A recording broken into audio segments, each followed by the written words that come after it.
Assalamualaikum warahmatullahi wabarakatuh. Perkenalkan, nama saya Ardafa Firdausi Radia dengan NIM C24190048 dari kelompok 6. Di sini saya akan sedikit menjelaskan mengenai materi praktikum tentang prosedur analisis molekuler isolasi DNA. Nah, isolasi sendiri yaitu adalah teknik untuk memisahkan sel dengan zat-zat lainnya. Kemudian tujuan dari isolasi sendiri yaitu menghasilkan DNA yang berkualitas dan berkonsentrasi bagus. Hasil yang dihasilkan dari isolasi DNA adalah DNA genom atau keseluruhan DNA.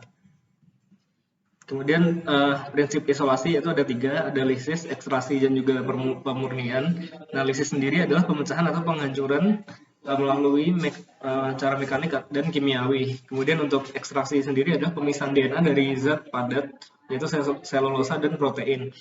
Kemudian untuk pemurnian, yaitu menggunakan sentrifuge atau GD column sebagai saringan. Nah, hal-hal yang harus diperhatikan, yang pertama adalah tanpa kontaminan, yang kedua adalah metode yang efektif, yang ketiga adalah metode sederhana dan tepat, kemudian yang keempat adalah metode tidak mengubah struktur dan fungsi molekul DNA. Nah, berikut adalah hal yang harus disiapkan, yaitu ada jas lab bersih, masker, sarung tangan non-powder, buku catatan, dan juga dokumentasi. Nah, langkah yang pertama adalah siapkan alat dan bahan.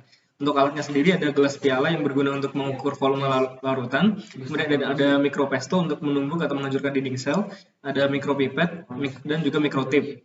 Untuk bahannya sendiri ada preparasi sampel ikan, yaitu bagian bawah sirip dorsal, dan juga larutan-larutan. Nah, langkah berikutnya adalah hubungkan mikropipet ke dalam mikrotip. Kemudian tambahkan 200 mikroliter GT buffer ke dalam sampel yang telah disediakan.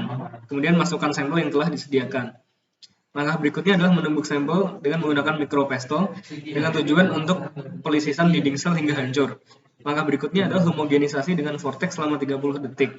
Langkah berikutnya, tambahkan 20 mikroliter vodka ke dalam sampel yang sudah dilisiskan dinding selnya. Kemudian shake selama 30 detik, lalu inkubasi dengan suhu 60 derajat Celcius. Kemudian invert 30 kali setiap 5 menit. Invert membentuk arah infinity. Kemudian inkubasi kembali dan invert lagi. Langkah berikutnya adalah tambahkan 200 mikroliter GBT buffer ke dalam sampel untuk melisiskan dinding sel yang belum hancur. Homogenisasi kembali dengan vortex, lalu inkubasi dengan suhu 60 derajat Celcius. Langkah berikutnya adalah invert lagi 30 kali setiap 5 menit. Kemudian panaskan larutan ke preheat EB dengan inkubator dalam suhu 60 derajat Celcius.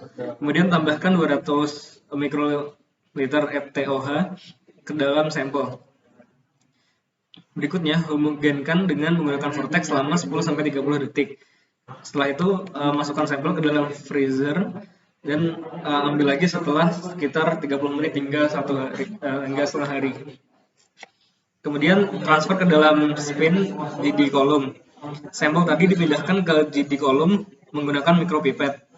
Kemudian sentrifuge selama 2 menit dengan kecepatan 14.000 hingga 16.000. Langkah selanjutnya adalah jika sudah selesai, sentrifuge akan berhenti dan berbunyi ting. Kemudian buang cairan bawahnya, lalu tambahkan 2400 mikroliter W1 buffer ke dalam sampel. Lakukan sentrifuge kembali dan buang cairan bawah. Tambahkan kembali 600 mikroliter W2 buffer yang tujuannya memisahkan atau mereduksi garam. Kemudian sentrifuge kembali selama 30 detik dan buang cairan bawah. Kemudian sentrifuge kembali selama 3 menit.